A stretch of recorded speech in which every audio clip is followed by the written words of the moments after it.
So today we're looking at a new tent that I've bought, which is a Cedar Summit, and it's the Alto TR1. It's an ultralight backpacking tent. It weighs, as you see it, it weighs with everything just over a kilogram, 1.1 kilogram. If you dispense with the bags, that's 980 gram. So it's a really lightweight tent. I believe this is a range of tents that came out about 12 months ago. And I also believe it was their first foray into tents. And they've done an exceptionally good job with the design of this. The reason I've bought this tent is to do some backpacking, but also to travel light with the motorbike. Just over a kilogram, nice and easy to pack, all self-contained, but you can split this into 3 separate parts. Let's have a little look at it in more detail, and I'll go over some of the detail, and then I'm just going to get it actually erected. So I don't know whether you noticed, but did you spot the alpacas in the background? The alpacas through the day just roam free. They're very, very friendly. I think they get locked up at night, but they just wander around, minding their own business, just doing alpaca type niceness. So what we've got is a 46 centimetre by 10 centimetre. So you can imagine 10 centimetres in an elongated shape, although you can change that. You can pack it however you wish. As I've mentioned to you, it comes in 3 parts, and they call this their fair storage packing. So if you had the 2-person version, this is the one, you could split it between you. But it means you can divide your pack up within a backpack as well. So this fair storage packing comprises 3 parts. You have these little buckles on either side, and you just pull them loose, and they just clip into the fastenings there, and then unclip to release. Now the nice thing here is this is designed so that the pole set, which is this part here, fits inside 2 little sleeves to help draw the whole thing together so you can strap it down. But we're going to take the one of the sleeves off that end, the other sleeve off that end. Now left with the 3 bags in their separate components. So this has a drawstring at either end, and in here we have poles. Now these poles are DAC poles, DAC. They are colour coded. So these DAC poles have been designed, and they're ultra strong NSL poles, which are 8.7mm for the grey ones and 9.5mm for the green crossbar. Also, you get a tent repair kit, which is inside there, which has all the materials that are being used as a patch up. The next bag we're going to go to is the inner. So let's just get this out of its bag. Again, a nice drawstring.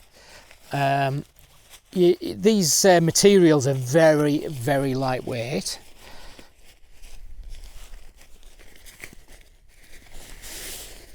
And you've got to roll them up or crush them in really well.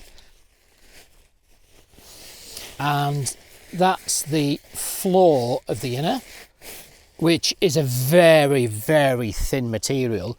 And that's what you find with the ultralight tents. This is a 15D ripstop nylon. And this particular one is the mesh version. You can get a solid version, but I chose the mesh version. And this mesh is very, very fine. Really nice quality. And this is 15D polyester mesh. Looks pretty tough actually, that. It looks tougher than the floor. Oh, and the other thing to mention is that the zips are all YKK zips. Lightweight ones, but nonetheless YKK. We've got the little peg bag, which also has additional guy lines if you need to really firm up the tent in higher winds. And there's two dark grey, and they're the shorter ones, which you'll see later on, and two light grey, which are the longer ones. They have these little toggles on the guy lines. All the guy lines have these little toggles, and that allows for quick deployment when you want to put the guy lines on, but you can remove them very quickly as well. The pegs themselves are 7 series aluminium. They do feel very, very light. They almost feel titanium, but obviously they're not, they're aluminium. And if you can see there, we've got 7 series T6. Very light, very nice, good quality. With the extra little catches on here, there's 3 points of catching the actual guy line. And nice, simple pull cord. And we have 10 of these pegs. Now in the information I've read it says 9, but there are actually 10 of these, and you need all 10 of those to deploy the tent with the 4 guy lines, the extra guy lines you've got. You do actually need these. And let's have a little look at the fly. So just the same as the other bag. This has the fly in. It's got a nice little handle at the back there just to pull the bag off. And again, it's an ultralight tent, so you have ultralight material. And this, like with a lot of ultralight tents, once it's stretched out, it is pretty see-through. Well, it's not really see-through, but you can see my hand there pushing against the material, because again this is just 15D ripstop nylon. It has taped seams, so all the seams are taped, both on the fly and the inner.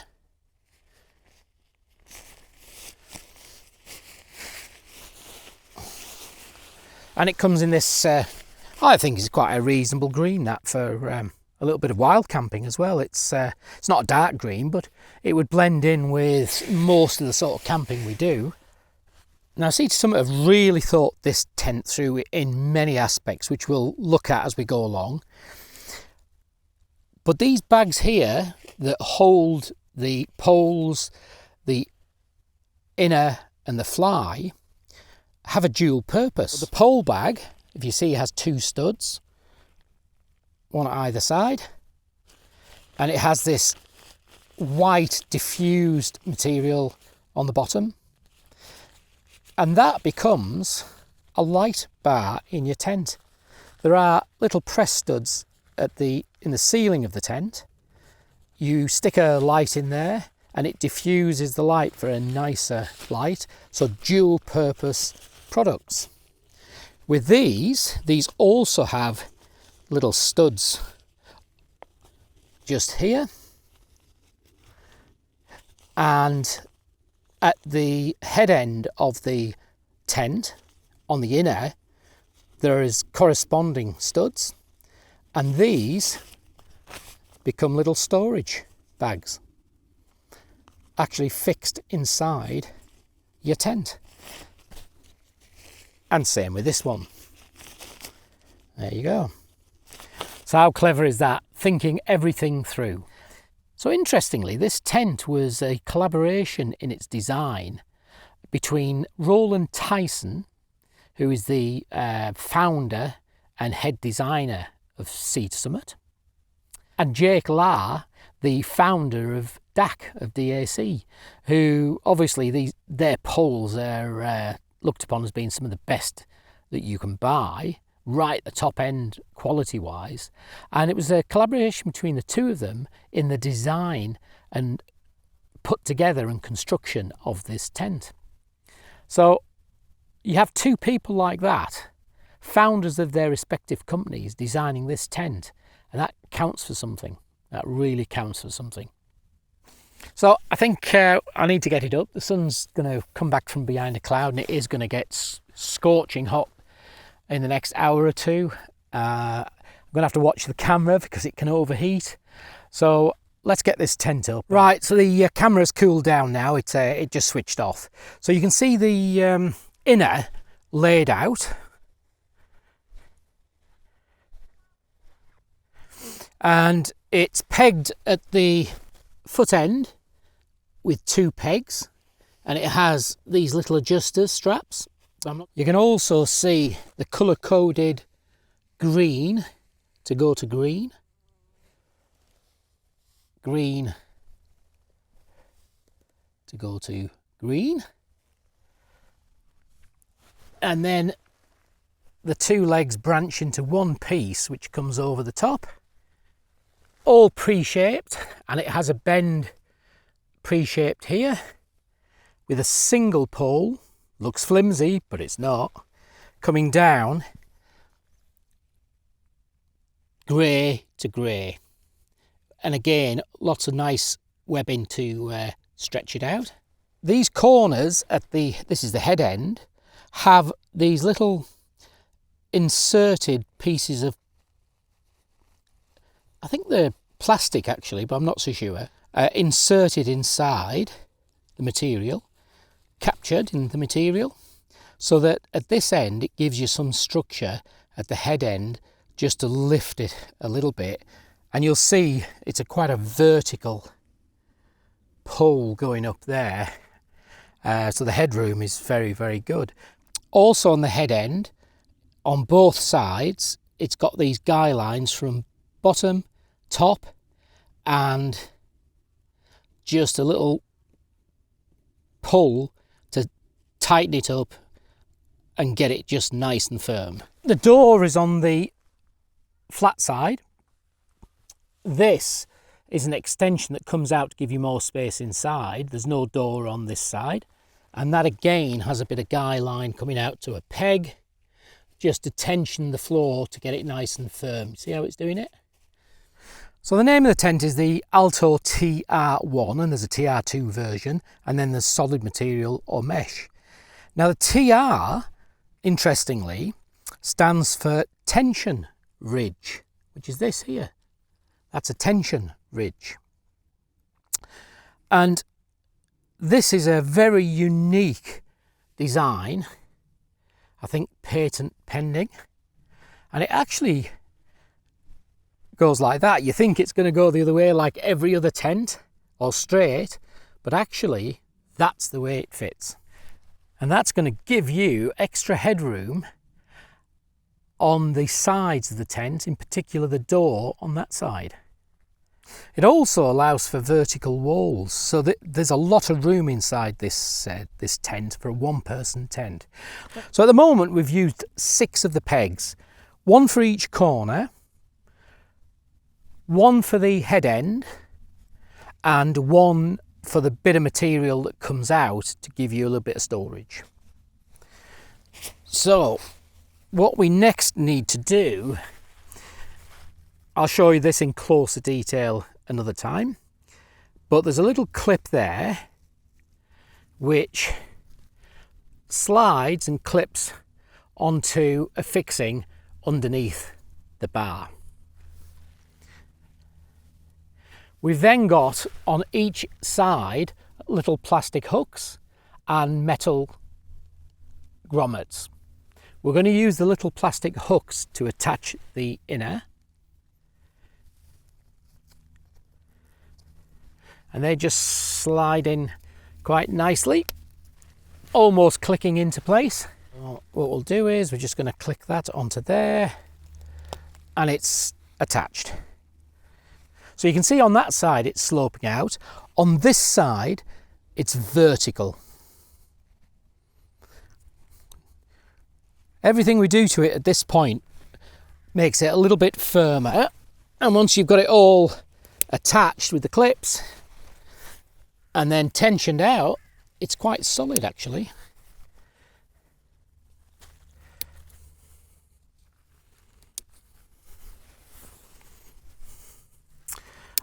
I really love this part of the putting a tent up, because it suddenly takes shape, and by the time you've thrown your flyover,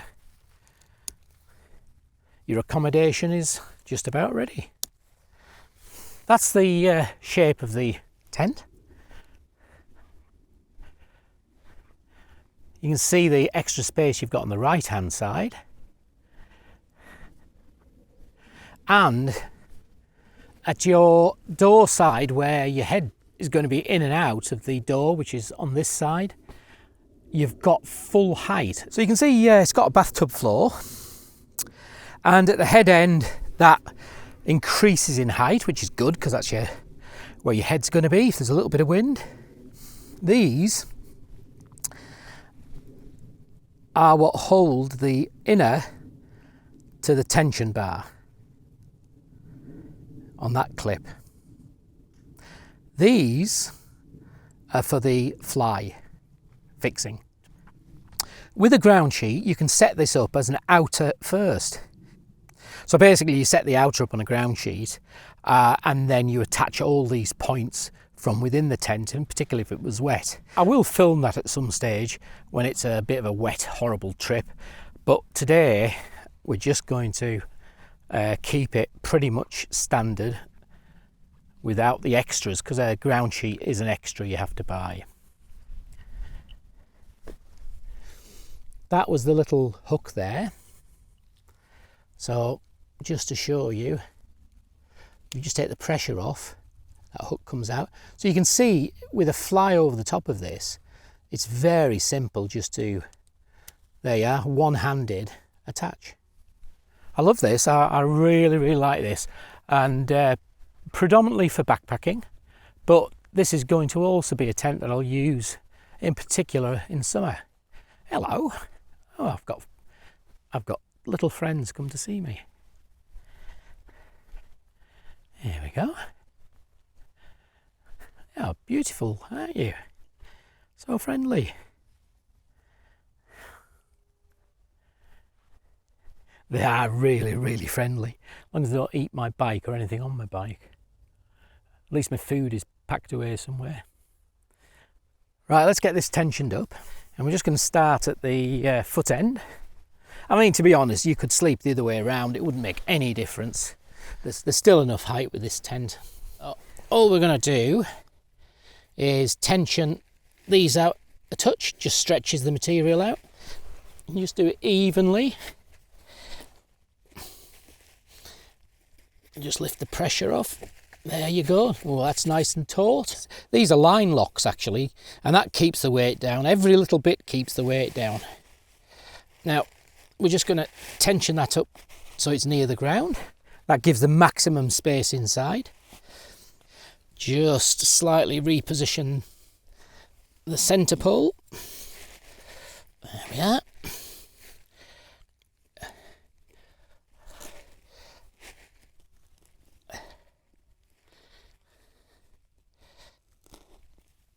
It does say that these need to be vertical, so you don't want to pull these too much to tip them over like that.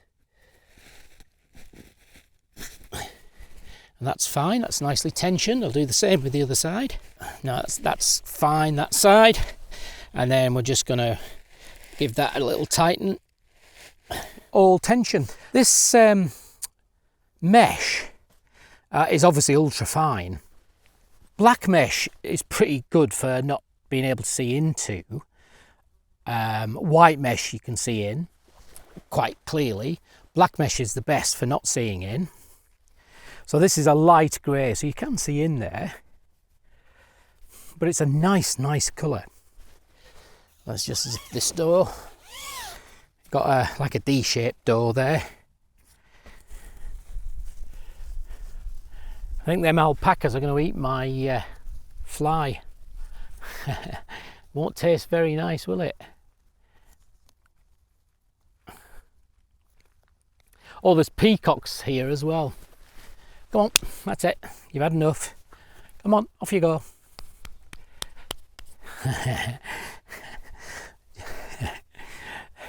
They just started to sniff around the fly, so I thought they can go and eat grass elsewhere. This is for a one-person tent, has plenty of space.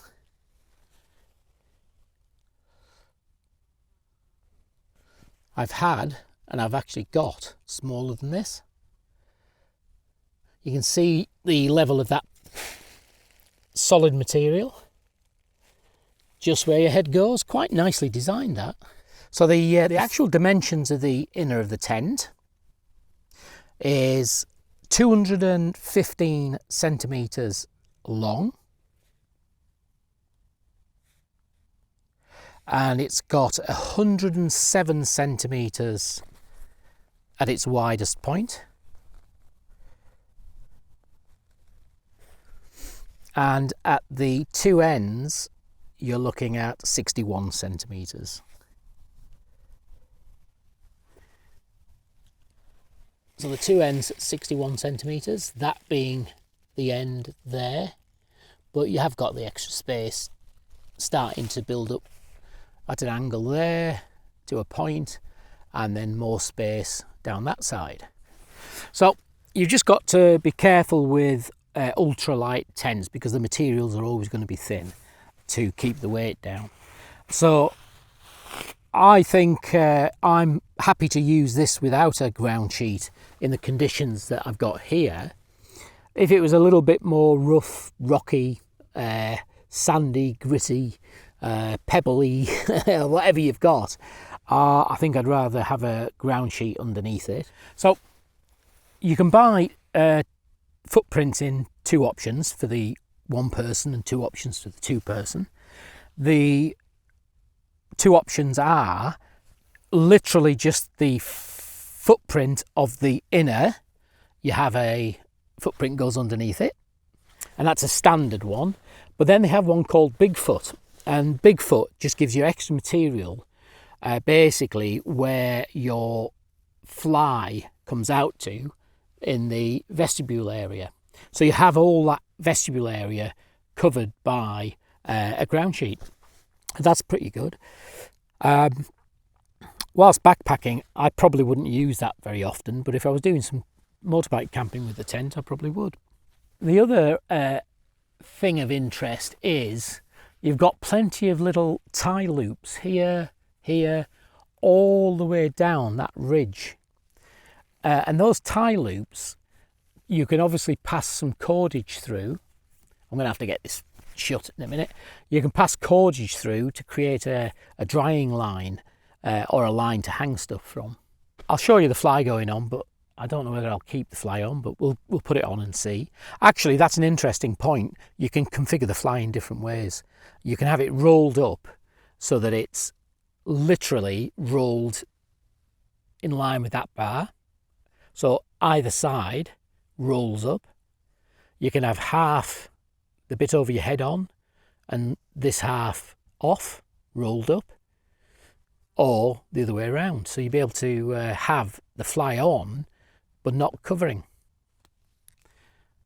And that's fairly good. The MSR Elixir 1, 2 and the Hubba Hubbas, they do that, and it's something that when it gets hot and you want to see a clear sky, starry sky, and it's warm, no chance of rain, it's really nice. Let's get the fly on, and then I think I'll probably just call it a day for this evening. Oh, just one last thing before I get the fly on. These are the bags that the tent, fly and inner came in, and you can see the press studs there. There's press studs here, and all we're going to do is do that. And then you've got a pocket. But what a great concept this is.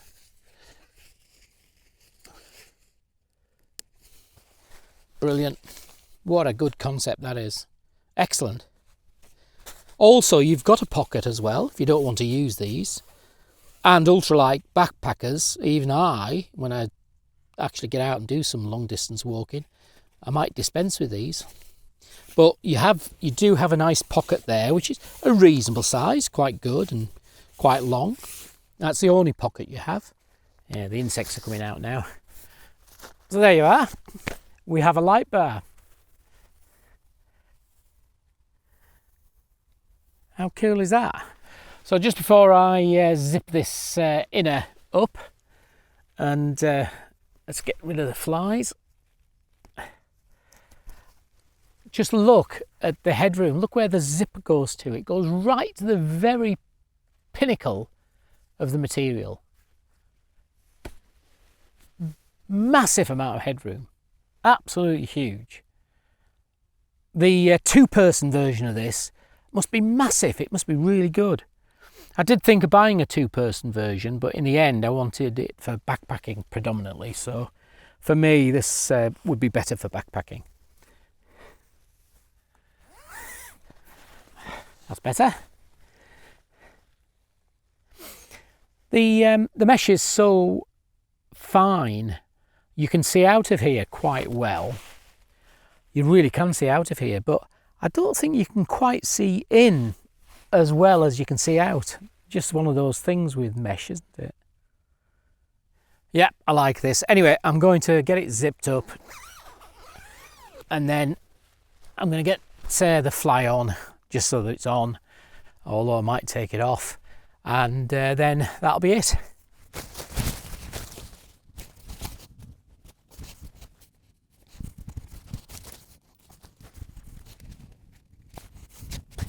So the ends correspond with these rubber, quite rubber and well stitched in there, supports, and you can see a little hole. That's to allow that ball to sit comfortably and be positioned.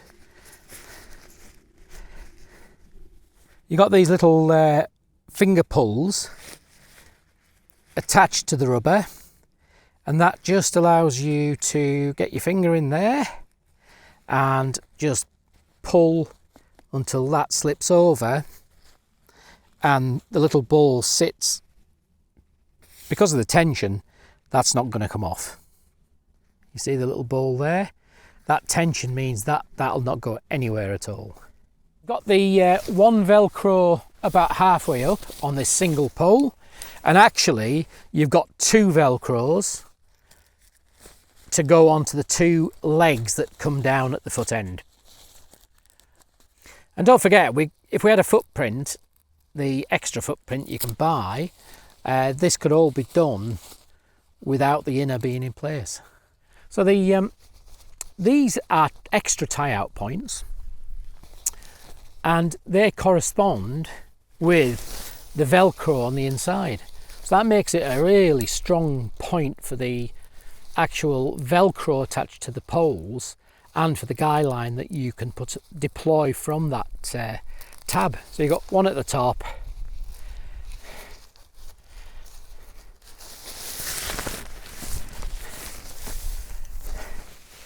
and you've got one there,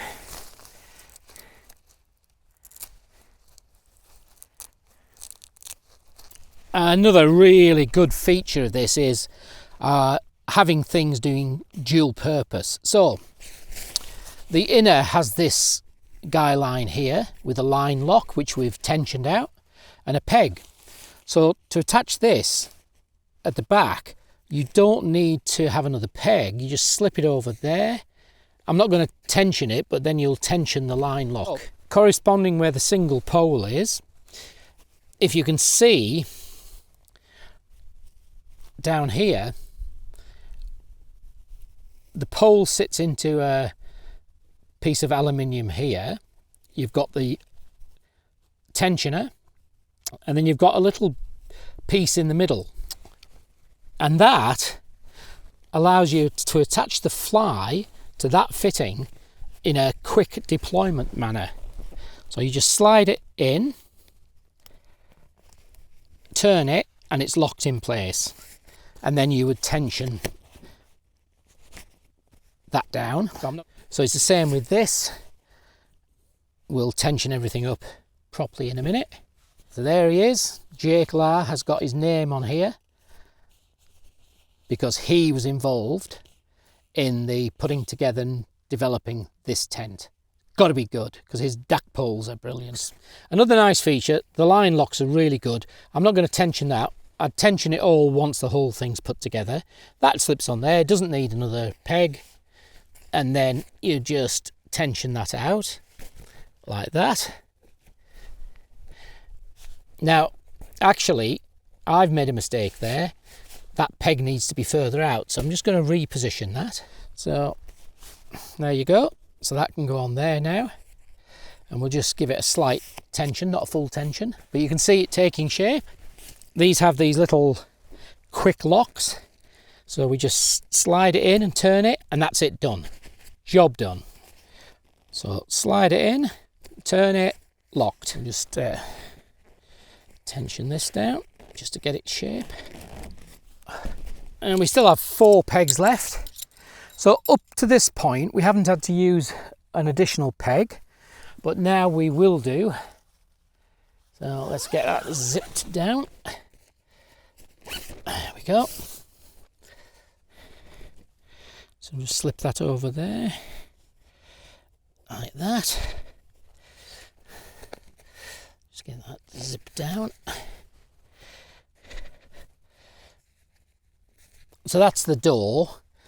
And that's the vestibule area, but it can all be rolled back both sides. So that's it. I've still got to tweak the tensioning, but you can see the general shape of that now. It's looking pretty good. Once I've got it properly tensioned, you'll get a twang off the material. Like that, like that. It does need a little bit more tensioning round, but for now, the last thing to really show you just for now is the venting. So you've got lots of venting on the bottom, but the only vent you've got, proper vent, is this, but it is a biggie, and it has a zippable panel. Really, you want to get the foot end into the wind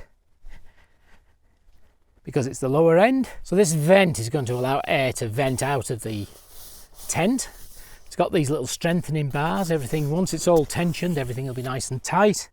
And the beauty of this is if it's really bad weather, you can actually zip it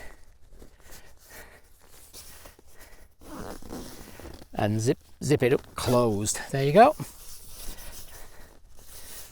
Now the other thing you can do for a bit of venting, that could be left open and you'll get a little bit of air coming in there, or you just roll the whole of the side up. So the 2 short dark grey guy lines would attach here and that side, and that would then pull this tent in windy conditions outward, give it some tension there. And the light grey ones, they would attach either side of this tension ridge, and the quick deployment, these slide that boomerang through, pull it out, tension it, and that's your tent really battened down. You've also got a tie-off point there, and I've actually bought some extra guy lines. I've got guy line anyway, but I've bought the ones from Cedar Summit. Long ones. Well, actually, I've bought 2 long, 2 short. So the short ones will just be a backup.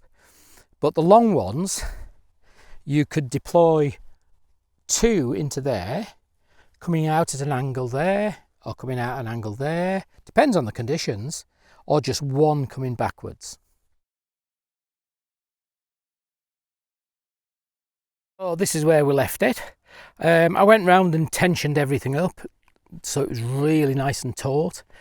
But what I've done is I've set it up half and half.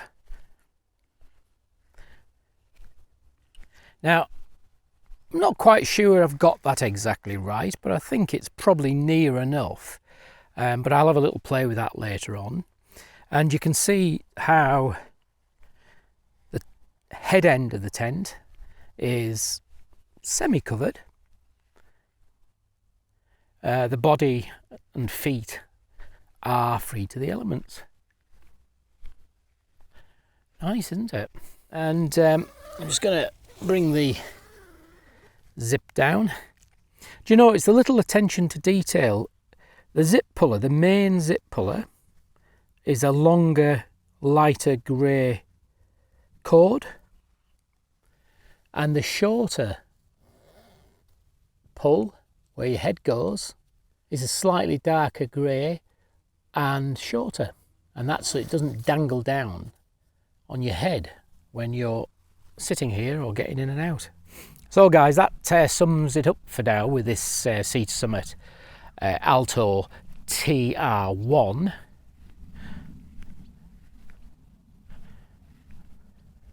This will be my first, well, it's the first time I've set it up properly with gear in, and it's the first time I'll be sleeping in it.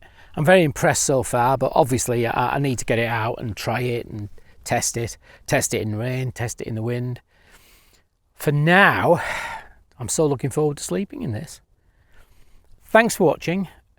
There'll be further videos on this, testing out in the rain, testing in windy weather, different configurations, the extras that I've bought. So there'll be further videos to come. So for now, that's it. Thanks for watching, and I really appreciate it. Hope it's useful. Catch you in the next video.